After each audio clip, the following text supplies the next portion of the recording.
अस्सलाम वालेकुम गाइस। पिछले दो पार्ट में हमने देखा पीसीओएस और इंसुलिन रेजिस्टेंस का इफ़ेक्ट ओवर पीसीओएस।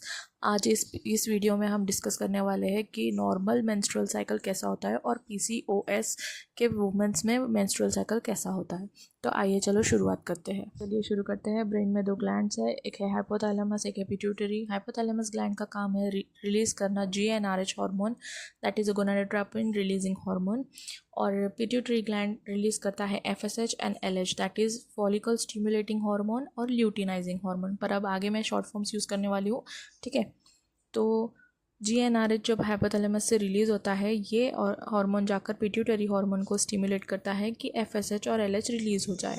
अब ये जब जीएनआरएच रिलीज़ होता है स्लोली तो हमारा पिट्यूटरी एफएसएच स्टिमुलेट करता है, हमारा हमारा पिट्यूटरी एफएसएच रिलीज़ करता है, जो जाकर ओवरी पे स्टिमुलेट करता है कि वो उस साइकिल के लिए ग्रो हो जाए और उस फॉलिकल्स को ग्रो करता है जो ओवरीज में होते हैं। अब जो फॉलिकल्स ग्रो होते हैं तो वो ईस्ट्रोजन रिलीज़ करते हैं। अब ईस्ट्रोजन जब रिलीज़ होता है तो ईस्ट्रोजन का काम है कि जो हमारे यूटेरस में जो लाइनिंग होती है, जो थैली में अंदर की परत होती है, उसको रेडी करना प्रेगनेंसी के लिए। वो थैली को वो मोटा करता है, जो कि प्रेगनेंसी के लिए ज़रूरी है, क्योंकि वही काम है ओवरीज का। And that happens every month and help us get pregnant. अब while oestrogen is getting release, it has a negative impact on our brain. जब ये ईस्ट्रोजन रिलीज़ हो रहा है तो जब ये एक वेरी हाई लेवल पर हीट होता है तो इसका हमारा एक नेगेटिव इम्पैक्ट है हमारे ब्रेन पर। Negative impact in sense of hormonal mechanism, okay, ये बाद में बताऊंगी, ठीक है। जब एस्ट्रोजन लेवल एक वेरी हाई लेवल पर हिट करता है तो it stimulates GnRH secretion from hypothalamus to go faster. अब जो हाइपोथैलेमस जीएनआरएच सिक्रेट कर रहा है उसको वो फास्ट कर देता है, तो जीएनआरएच जाकर फायरिंग करना शुरू कर देता है और एफएसएच जो है वो स्लो डाउन हो जाती है और यहाँ पर हमारा एलएच आता है। एलएच सर्ज हम जिसे कहते हैं वो आता है। अब एलएच क्या है? ल्यूटिनाइजिंग हार्मोन है। इसका काम ये है कि वो ओव्यूलेशन करे, तो वो क्या करता है, हमारे ओवरीज में से एक फॉलिकल को बाहर पुश करता है। अब ये फॉलिकल जाता है और जो स्पर्म आता है उसके साथ कंबाइन होता है और एम्ब्रियो फॉर्म होता है और वो जाके प्लांट करता है हमारे जूसी एंडोमेट्रियल लाइनिंग में। ये है जो कि एक नॉर्मल वुमेन में होती है और इनके हार्मोन्स भी एकदम नॉर्मली काम कर रहे हैं। ये हर बार हमारे ओव्यूलेशन करवाते हैं, एक बाहर डालते हैं, एंडोमेट्रियल लाइनिंग थिक करते हैं और फिर ओव्यूलेशन करने के बाद फिर फर्टिलाइजेशन होने के बाद ये प्लांट होता है वहाँ पे और ग्रो होना शुरू होता है। This is normal, okay. Now अब हम देखेंगे कि पीसीओएस में क्या होता है। Remember the insulin resistance I told you about, that it is the domino. तो ये क्या करता है, it starts stimulating the ovary to release androgen. जो हमारे थिकन सेल्स होते हैं ओवरीज के, उसको एंड्रोजन रिलीज करने के लिए वो स्टिमुलेट करना शुरू हो जाता है। जब हमारे ओवरीज में एंड्रोजन होते हैं तो वो फॉलिकल्स को फ्रीज कर देते हैं, वो फॉलिकल्स को ग्रो होने नहीं देते।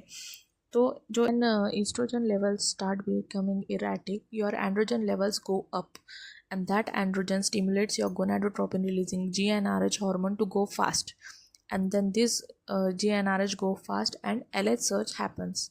और वो कॉन्स्टेंटली स्टिमुलेट करता है ओवेरियन टिश्यू के थिकर सेल्स को कि वो more and more androgen release करे और you start getting high androgen levels and irregular estrogen levels in this type of patients। In patients में हमें ज़्यादा एस्ट्रोजन लेवल्स इरेगुलर मिलेंगे और हाई एंड्रोजन लेवल्स मिलेंगे। अब ये क्या करते हैं, ये ब्लॉक करते हैं ओव्यूलेशन, ये ब्लॉक करते हैं इम्प्लांटेशन और इरेगुलर पीरियड्स कॉज करते हैं। और इसकी वजह से जो एंड्रोजेनिक इफेक्ट है हमारे मेंटल हेल्थ पे, वो भी स्टार्ट हो जाता है। अब इस वीडियो में नॉर्मल मेंस्ट्रुअल साइकिल देख ली, पीसीओएस वाली मेंस्ट्रुअल साइकिल देख ली। अब हम ये देखेंगे कि इस पीसीओएस के जो हार्मोनल डिस्टर्बेंसेस है, इसका हमारे मेंटल हेल्थ पे क्या इफेक्ट होने वाला है, ये हम हमारे नेक्स्ट वीडियो में देखने वाले हैं। लेकिन अभी so this is what happens when, and that is why 70 to 80% of patients जो पीसीओएस के होते हैं वो ओव्यूलेट नहीं हो पाते। और जो उनमें से 20 to 30% ओव्यूलेट होते भी है, जिनकी कभी कभी रेगुलर साइकिल होती भी है, तो वो इस वजह से नहीं होती कि वो ओव्यूलेट हो रहे हैं या उनका ओव्यूलेशन हो रहा है, पर वो इसलिए होती है क्योंकि उनका ईस्ट्रोजन विड्रॉल हो रहा है। तो ये जो पीसीओएस है वो एक कॉम्प्लिकेटेड चीज़ है, क्योंकि इसमें उसका हार्मोनल सिस्टम हला हुआ है।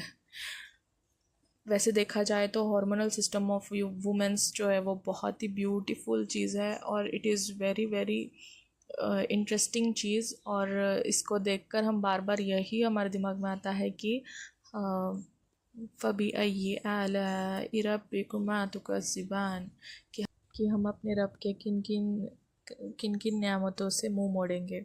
PCOS is very complicated to understand for a normal person, पर हम बिल्कुल कोशिश करेंगे इसे अच्छी तरह से समझने की, और इतना समझने की कि हमें है या नहीं है ये हम खुद तय कर सके, और हम खुद जाकर डॉक्टर के सामने ये बोल सके कि हाँ हमें है, हमें इसकी मेडिकेशंस दीजिए, ये सिम्टम्स हमारे अंदर है और हमें इस पर हमें मेडिसिन्स चाहिए। I want every women to be her own doctor. Women's health एक इतना नेग्लेक्टेबल इशू है कि वो बिल्कुल नेग्लेक्ट होती रहती है हर तरह से, हर तरफ से, and we doctors are not even ready to listen to the. I want the womens to be their own doctor. Diagnose your self.